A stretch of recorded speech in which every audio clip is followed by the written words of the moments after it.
The endless empire. Across the galaxy stretched the vast rule of the Zenthari Empire. For countless ages they conquered world after world, leaving behind ruins and silence. They called themselves the bringers of order.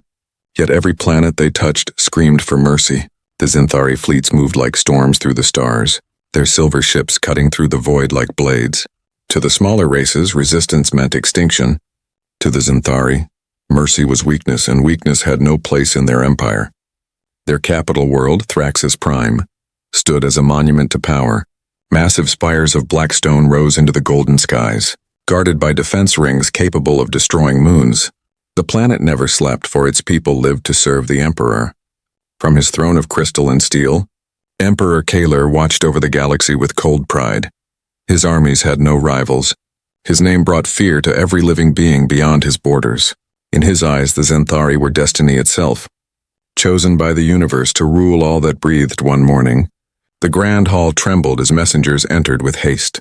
The Emperor's advisors followed, whispering about strange signals from the outer rim. Admiral Serac bowed low before the throne, his voice steady but his eyes uneasy. "My Emperor," he said, "our outer colonies report unknown ships beyond the Veil Nebula." Kalar lifted his gaze, his eyes like burning stars. "Pirates?" he said coldly. "Send a patrol. Erase them." But the Admiral hesitated. "My lord, the readings are strange. Their ships are not in any archive. They move in formation like a fleet, yet..." Silent, Kalar's patience thinned. "Then find them and crush them," he commanded, his voice echoing across the chamber. Within hours, hundreds of warships roared into hyperspace, their engines screaming like thunder. The fleet entered the nebula expecting another easy victory.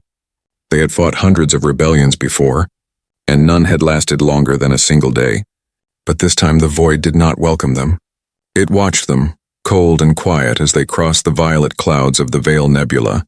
Sensors began to fail, energy readings flickered, communications turned to static. Then a deep voice came through the radio, calm and steady. "Unidentified vessels, this space is under Terran protection. Withdraw immediately." The Zenthari commander laughed. "Terran? Never heard of them," he said proudly. "You must be a lost colony." The voice answered again, quiet but firm. "Then remember this name, because the stars will soon remember our shadow." Suddenly, darkness moved, a shape emerged from the mist, larger than a moon. It was not like any ship the Zenthari had ever seen, its hull black as night, its edges glowing faintly blue. Then more appeared, one after another, until the nebula itself seemed to come alive with silent predators. The Zenthari tried to lock weapons, but their systems glitched. Their radars spun uselessly, their shields flickered, and then, without a sound, beams of light sliced through the darkness. Ships vanished in seconds, torn apart by invisible fire. The proud fleet that had once crushed galaxies screamed into the void. In less than a minute, only wreckage remained. Burning silently in the purple clouds, the transmission that returned to Thraxis Prime was short and broken. Static filled the room. Then a single image appeared on the Emperor's grand screen. A glowing blue symbol, a white circle surrounding a small blue world. Below it, a message burned in the universal code. "Humanity returns." The Emperor rose slowly from his throne. His cold confidence fading, the room fell silent, the hum of machinery echoing like a heartbeat. "Who are they?" he whispered. But no one answered, for none in the Empire had ever heard the name Humanity. And yet, somewhere deep within the Emperor's heart, a feeling grew, a feeling he had never known before, fear. For centuries, the Zenthari had ruled without challenge. Now a shadow had moved across their stars. A force older than their empire, hidden and patient, had awakened. The Emperor looked at the map of his conquests, and for the first time he saw how fragile they truly were. The age of the Zenthari might not be endless after all. Something was coming from the dark, something human. The Empire's hunt. The Emperor's palace was quiet that night, yet the silence felt heavy, like the calm before a storm. The stars above Thraxis Prime shimmered brightly, unaware that fear had finally touched the throne of the Zenthari. The name Humanity echoed in the Emperor's mind again and again.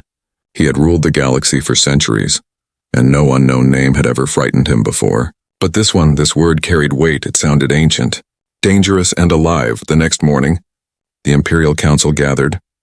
Holomaps glowed across the chamber, showing the ruined fleet near the Veil Nebula. Admirals stood in silence, their faces pale under the flickering lights.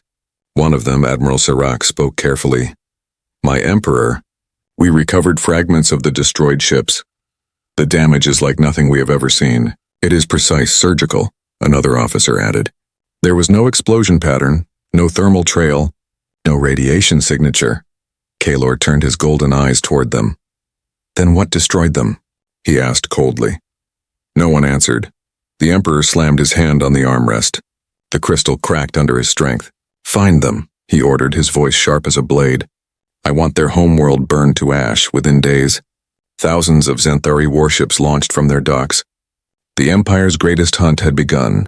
They searched every corner of the outer rim, scanning unknown systems and abandoned sectors. Entire fleets vanished into the void chasing shadows. But the humans, whoever they were, stayed unseen. Only whispers followed the Xanthari patrols. A destroyed ship found drifting without a crew, a distress call cut off mid-transmission, and in every wreck the same blue symbol appeared, glowing faintly before fading into dust. The people of the Empire began to whisper too. Some called humanity ghosts, others called them gods. Priests in the lower cities claimed it was judgment from the void, but such words were forbidden. The Emperor declared that anyone who spoke of Terrans or humans would be silenced. Yet the rumors spread faster than light. Because fear has no borders. In the deep reaches of space, a small Xanthari fleet discovered a strange planet orbiting a dying sun. The commander scanned the surface. It was covered in ruins. Old and silent, structures half buried in sand, metal towers broken by time. No life signs, no energy signals, nothing. But the readings showed that once, this world had been rich and full of power. Then one of the crew found something buried beneath the dust. A stone monument written in a forgotten language. They translated a single line, "Earth was here." The commander sent the report back to Thraxis Prime. When the Emperor read it, his hands tightened on the edge of the throne. He ordered the fleet to destroy the planet completely. He wanted no trace of this Earth left behind. But when the warships charged their weapons, the sky itself moved from behind the dead sun. Dark shapes emerged, massive ships, silent and terrifying, no lights, no signals, only shadows that glowed with a faint blue line across their hulls. A voice came again through the comms, calm and deep. "This world is not yours to touch." The Xanthari commander shouted back, "Who are you to command the Empire?" The answer came like thunder, "We are humanity." And then the sky turned white. The human ships fired in perfect formation. Beams of light sliced through the Xanthari cruisers, armor melting like wax. Every blast was precise, every strike silent. The Empire's mighty fleet fell apart in minutes. The commander tried to escape, but his ship was split in two before he could blink. The last thing he saw was a Terran dreadnought passing above. Blocking the sun completely, the message reached the Emperor before dawn. Another fleet lost, another humiliation. Kalor's rage filled the room, but behind his anger was something worse. Helplessness. He had faced rebellions, invasions, betrayals, but never something like this. This enemy fought with silence, precision, and purpose. They did not demand surrender. They did not claim territory. They only appeared where the Empire tried to expand, as if they were drawing invisible borders in the stars. The Emperor stood at his window, watching the suns of Thraxis rise. His reflection looked older now. He whispered softly to himself, "What are you, Terrans?" No one answered, but far beyond his empire, deep in the endless dark, a human fleet moved quietly, their ships glowing faintly blue, and a single voice echoed through their command deck. Phase 1 complete. The galaxy will remember what fear truly means. The shadows of humanity, the empire that once filled the stars with pride, now filled them with silence. Every border world of the Xanthari reported strange disappearances. Entire stations went dark without warning. Fleets stopped sending reports, and colonies fell quiet as if swallowed by space itself. The Emperor's map once glowed with golden lights showing his rule. Now those lights began to fade one by one, replaced by black marks that no one could explain. Emperor Kalor no longer slept. He stood each night by the great window of his throne hall, staring at the galaxy that was slipping from his grasp. Whispers haunted the corridors of power. Some said the humans were not flesh and blood but shadows made of vengeance. Others believed they were the old gods returning to punish arrogance. Kalor dismissed such talk aloud, yet inside, the doubt grew like poison. A new fleet was assembled, commanded by Admiral Serac himself. He was known as the most disciplined of the Emperor's warriors, loyal and fearless. The Emperor ordered him to hunt the humans to their origin, to find their world and crush it beneath the Empire's flame. Serac saluted, his voice steady. "As you command, my Emperor, we will bring you their ashes." The fleet departed with glory, banners shining, engines burning bright. Thousands watched them leave, chanting victory songs that no longer felt convincing. As they entered the uncharted zones near the Veil Nebula, everything changed. Stars vanished behind mist, sensors twisted, and the air inside the ships felt heavier. It was as if the space around them was watching, breathing, waiting. Then, one by one, the ship's lights flickered out. Only Serac's flagship remained, drifting through the darkness. He tried to call the other captains, but static answered him. The crew grew restless, their eyes wide as shadows crawled along the walls. Then a sound hooed through the comms, slow and deep. A heartbeat. No machine made it. It came from somewhere close, somewhere alive. A voice followed, calm as the void itself. "Admiral Serac, you should not have come." Serac froze. "Identify yourself," he demanded. "You already know," the voice replied. "You carry the fear of our name." Serac looked at his crew, their faces pale. He tried to sound brave. "We are the Empire. We bow to no one." The voice answered softly. "Empires fall. Humanity endures." The radar flashed. Hundreds of new contacts, closing fast. Black shapes surrounded them, invisible until they moved. The fleet that once feared nothing now stood still. Serac whispered, "Fire all weapons." But nothing happened. The systems refused to obey. Then the human fleet fired, not with explosions but with light so bright it erased sound. One by one, the Zenthari ships dissolved into glowing fragments, floating like dust. The flagship trembled, alarm screamed. Serac tried to send a final message, for the Emperor. But his voice faded before he could finish. The signal reached Thraxis Prime as a whisper, and then silence. The Emperor's throne room filled with the smell of cold air as the transmission ended. Another fleet lost, another failure. Kalor's advisors begged him to retreat, to protect the inner systems, but pride blinded him. "No," he roared. "We are the masters of the stars. We will not hide." He ordered the construction of the Grand Array, a massive weapon capable of tearing space itself. It would draw energy from nearby suns and unleash destruction upon any fleet that entered the Empire's domain. He believed that with this, even the humans would fall. Weeks turned into months, and still the humans did not attack. They only watched from the edges of the Empire, invisible eyes in the dark, always there, never seen. Every now and then, a message appeared in the MP. Errors data channels, no sender, no origin, only 4 words glowing faintly on the screen. "Remember what you were." The Emperor smashed the console, but the message returned each time. Some said it was a warning, others a promise. But to Kalor, it was mockery. He swore vengeance, his fury echoing through the golden halls. Yet even as he shouted, he could feel the fear crawling inside his heart, because deep down he knew what the words meant. The Zenthari had forgotten what they once were. Explorers, dreamers, a people of curiosity. Now they were only conquerors, and conquerors always fall. Far beyond Thraxis Prime, hidden within the black of the void, a human commander stood aboard the dreadnought Eclipse 1. His gaze rested on the holographic display of the Empire's fading borders. "They still believe power makes them eternal," he said quietly. His second-in-command nodded. "When do we strike the capital, sir?" The commander's voice was calm. "Not yet," he said. "Fear must grow first. Only then will they understand what humanity truly is." Outside the ship, the stars dimmed as the Terran fleet moved in silence, a shadow across the light, patient and unstoppable. And somewhere, the Emperor of the Endless Empire looked to the heavens, the fall of Thraxis Prime. Thraxis Prime glittered beneath twin suns, a jewel of fire and gold. But in the hearts of its people, that light no longer meant pride. It meant fear. Markets were empty, temples closed, and citizens whispered in alleys about the ghosts of humanity. Every night strange lights crossed the sky, vanishing before anyone could trace them.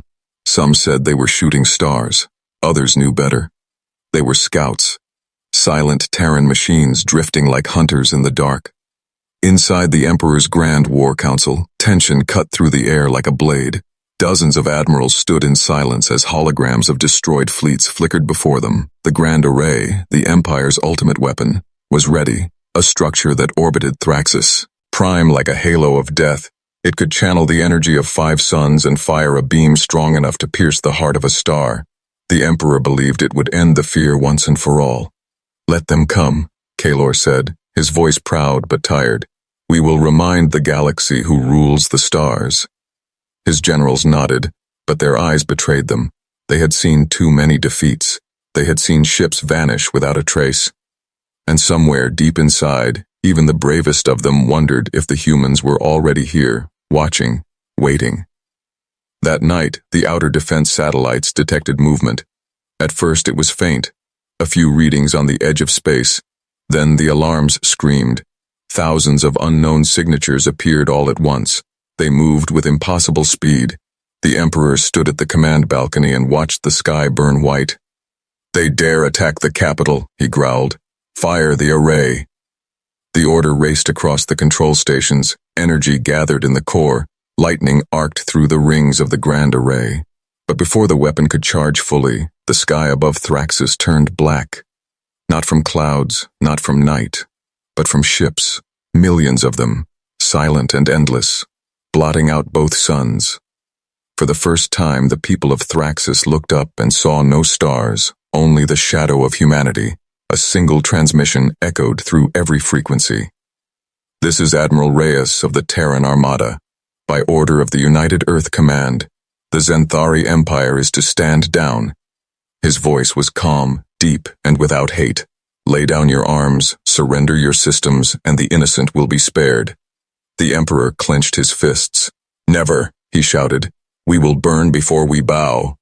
The array fired. A beam of pure light tore through the darkness, slicing across the nearest Terran formation. The energy lit the sky like a new sun, but when the light faded, the ships were sank.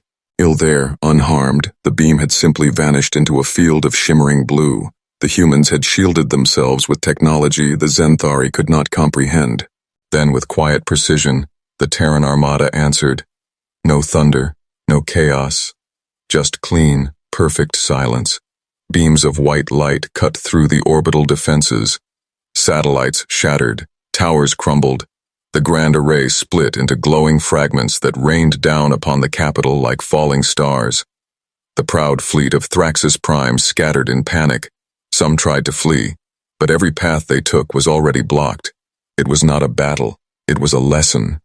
From the royal balcony, Emperor Kalor watched his empire die. The horizon burned, the air shook. He could hear the screams of his people echoing through the halls. Yet above all that sound, one thing haunted him, the silence of the human fleet. They did not celebrate, they did not taunt, they simply advanced, efficient, unstoppable, absolute. Kalor turned to his last advisor. "What drives them?" he whispered. "Why do they fight with such cold purpose?"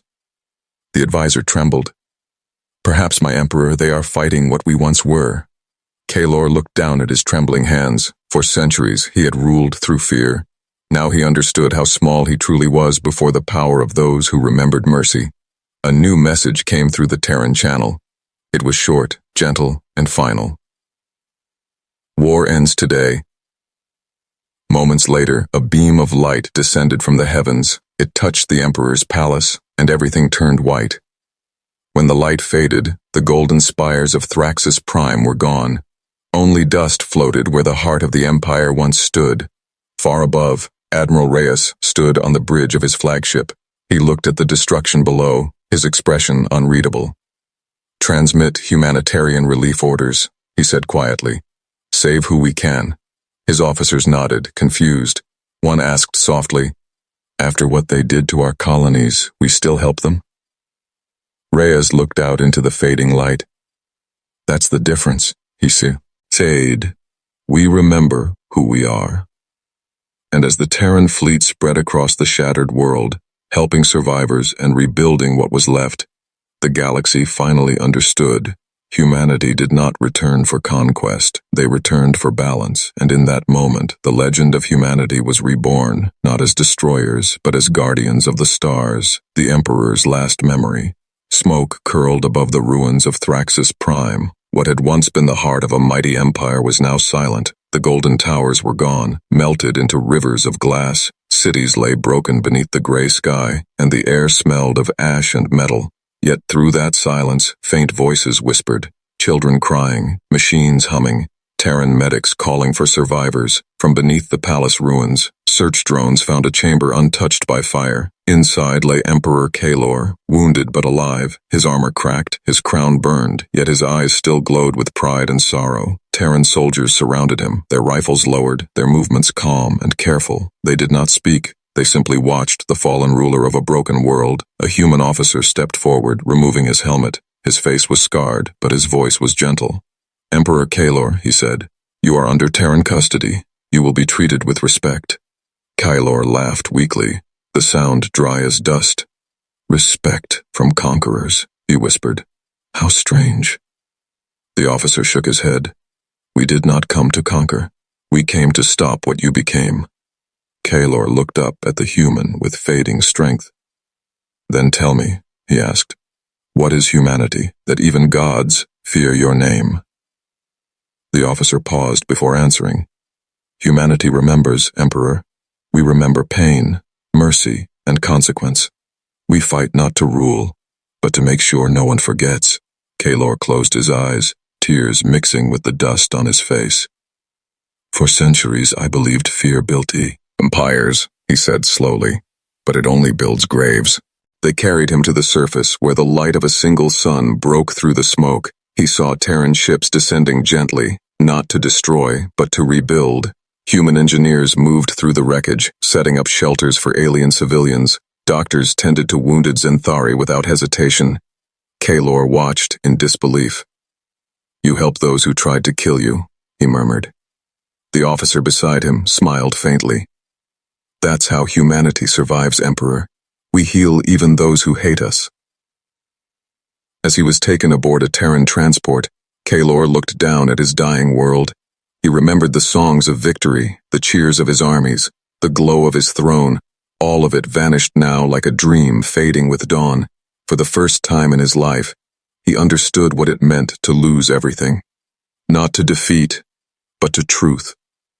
The humans treated him with dignity, giving him food, warmth, and silence. No chains, no torture, only questions. They asked about his people, his dreams, his fears. He answered as best he could, and each answer cut deeper into his heart, because he realized how far his empire had fallen from what it once meant to be alive. One evening, as the Terran ship crossed the quiet stars, Kalor asked for a window.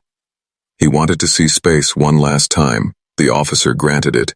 The Emperor looked out and saw endless darkness dotted with light. Among those stars he imagined every world he had conquered, every soul he had silenced.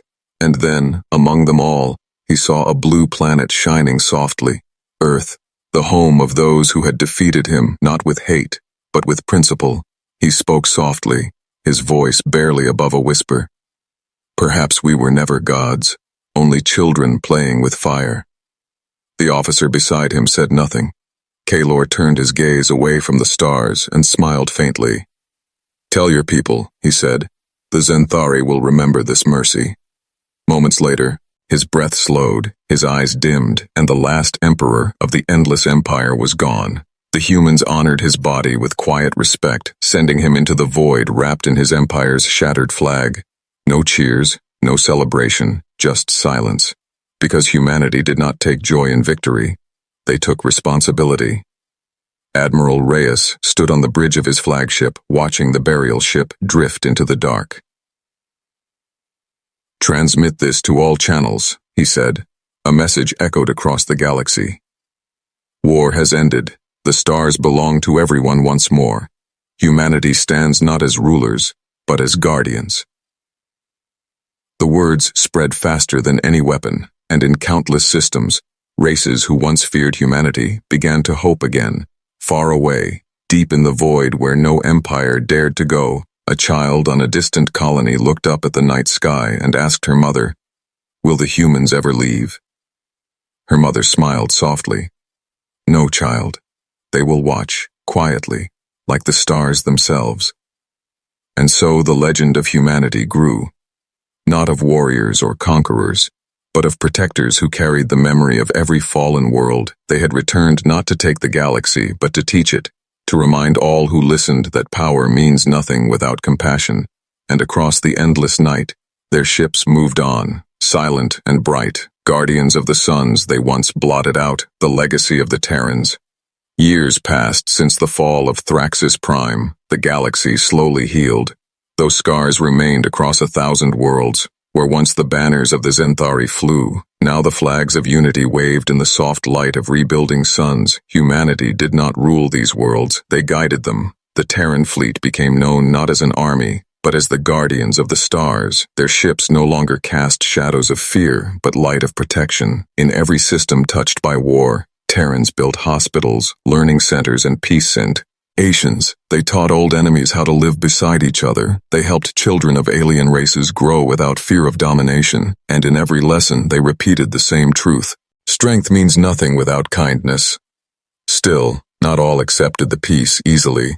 Some remnants of the old empire whispered that humanity's mercy was only another kind of control. They gathered in secret sectors, building weapons in the dark, but the Terrans never attacked first. Instead, they sent envoys, humans and Zenthari side by side, offering food instead of fire. Some rebels laid down their arms in shame, others simply vanished into the deep void, afraid of the silence that followed them. On Earth, the United Council met for the first time in generations. Representatives from 50 alien species stood beneath the blue sky of humanity's home. They looked at the oceans, the forests, the ruins preserved from old wars, and they understood why the Terrans fought differently, because humanity had already destroyed itself once and learned to never repeat it. Admiral Reyes sat among them, older now, his eyes calm but heavy. He listened as diplomats argued about trade, technology, and trust. When silence finally fell, he rose and spoke. "We did not return to be masters," he said.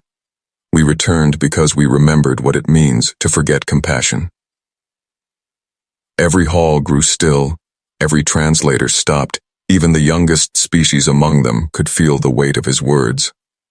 After the meeting, a young alien student approached the admiral, her scales shimmered like glass, her voice trembling. "Why didn't you destroy us all when you had the power?" she asked. Reyes smiled softly, looking at the stars above. "Because power isn't purpose," he said. "Purpose is what we do with it." That phrase became a vow known across galaxies. It was carved into monuments, printed on banners, taught in schools from the core worlds to the outer rim. Children of different species recited it together beneath artificial skies. They grew up knowing that peace was not weakness, but courage, Mia. While on the ruins of Thraxis Prime, life began again. Terran engineers worked with Zenthari survivors to rebuild the capital, not as a throne of empire, but as a memorial. The new city was named Kalor's Promise. At its center stood a single statue, not of a human, not of a Zenthari, but of two hands, one human, one alien, reaching toward the same star. Old records of the war were opened to the public. People watched footage of Terran fleets, their silent arrival, their mercy after victory, and for the first time, even the proudest of the former empire felt gratitude. The shadow that once darkened the galaxy had become its light. Still, deep in the command decks of the Terran Armada, the admirals remained vigilant. They knew peace was fragile. The galaxy was vast, full of unknown powers and sleeping threats. Humanity did not boast. They prepared quietly. For as long as stars burned, there would always be those who tried to rule them, and when that time came, the Terrans would rise again. Not to conquer, but to remind. One evening, aboard the flagship Eclipse 1, Admiral Reyes walked through the observation deck. Outside, billions of stars glowed softly. Reflected on his armor, a young pilot approached and saluted. "Sir," she asked, "do you think we'll ever rest?" Reyes looked at her, then at the endless sky. "Perhaps one day," he said. "When every world understands what humanity truly stands for." He placed his hand on the window, feeling the hum of the ship beneath his fingers. Until then, he whispered, we keep watch. The fleet drifted quietly among the constellations. No banners, no drums, no songs of victory, only the steady rhythm of engines and the silent vow of guardianship. Across the cosmos, the name humanity no longer meant fear, it meant hope, resilience, and memory. Where once their armada blotted out suns, now their presence lit them brighter, and in every shadow of the universe, a whisper followed the wind of the stars. Remember the Terrans, it said. Remember what they taught. The return of light, centuries passed, yet the legend of humanity never faded. Across the galaxy, their ships no longer needed to show strength. Their name alone kept the stars in peace. Worlds that once feared one another, now traded, shared, and dreamed together beneath calm skies. The Terran fleet watched silently, their duty eternal, their purpose clear. They had become the balance between shadow and light. The galaxy entered an age of harmony unknown in all its history. No empire ruled, no race claimed dominance. Instead, councils of worlds met beneath the shared code called the Conquered of Light, and at its heart was the old Terran vow, carved in crystal. Power is nothing, compassion is everything. Yet far beyond known space, a new threat stirred, deep in the void where no light reached. An ancient signal pulsed again after millennia. Old machines awoke, vast and cold, left behind by a civilization older than both Terrans and Zenthari. They called themselves the Architects, and they believed all organic life was a failed design. Their message spread like poison through subspace. We return to perfect creation, it said. The galaxy trembled, and the memory of war whispered once more. On Earth, now a shining world of peace and wisdom, alarms echoed through the quiet sky. The Terran High Command gathered beneath the new sky dome of Unity City. Admiral Reyes's successor, Commander Elara Voss, stood before the council. Her eyes were calm, her voice strong. They are coming from the edge of the void, she said, and they will not stop.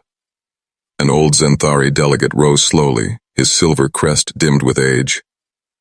Once we would have begged for your protection, he said softly, but now we fight beside you. Elara nodded, a small smile crossing her face. That is all humanity ever wanted, she replied, to stand together. Within days, the combined fleets of dozens of species formed above the moon. Terran dreadnoughts sailed beside Zenthari cruisers, Aquian lightships, and Trillari sunblades. The galaxy had learned from humanity not to rule through fear, but to defend through unity. As they approached the void, the darkness ahead shimmered like an ocean of mirrors. Vast shapes moved within, machines the size of moons, perfect, cold, and merciless. The battle began without sound. The Architect's weapons bent light, folded gravity, and erased entire formations. But this time, humanity was not alone. Every allied fleet fought as one, guided by Terran command networks. Human voices echoed through 1,000 languages. Hold the line, protect the civilians. We do not yield. Commander Elara watched from her bridge as an entire enemy fortress turned its cannons toward their heart. She whispered the words once spoken by Admiral Reyes. Fear must grow before light can return. Then she gave the order. Activate the Soul Protocol. A wave of golden light burst from the Terran flagship. It spread through every allied ship, fusing human technology with alien energy. For a single moment, the fleets of the galaxy burned like suns. The darkness shattered, the void screamed, and the Architects vanished into silence. When the light faded, only drifting metal remained. The stars shone brighter than ever before. The war was over, but no victory song was sung. Instead, across every world, people lifted their eyes to the night sky and whispered thanks, not to gods, not to rulers, but to each other. For the first time, the galaxy understood that it was united not by fear, but by choice. Commander Elara stood on the observation deck, the stars reflecting in her eyes. Beside her floated the holographic emblem of Earth, a white circle around a blue world glowing softly. A young pilot approached her quietly. "Ma'am," he said, "what now?" She smiled, faintly. "Now," she whispered, "we rest, we rebuild, and we remember." Far away, beyond the last edge of mapped space, a probe drifted alone through the darkness, its lights flickered, transmitting a final message into the endless night. We endured, we learned, we became more. And somewhere, perhaps in another galaxy, another race would one day hear that echo and wonder who had sent it. The humans had once been feared, then respected, and finally loved. Their journey from darkness to light became the story every child in the stars grew up hearing, and every time a new dawn rose on a distant world, someone whispered the same old words, "Remember humanity, the ones who blotted out the suns," only to bring them back brighter. The universe moved on, calm and infinite, but in its quiet heart, one truth remained unbroken. Wherever life looked up at the stars and dared to hope, humanity watched over them, silent, patient, eternal, guardians of the light they once returned.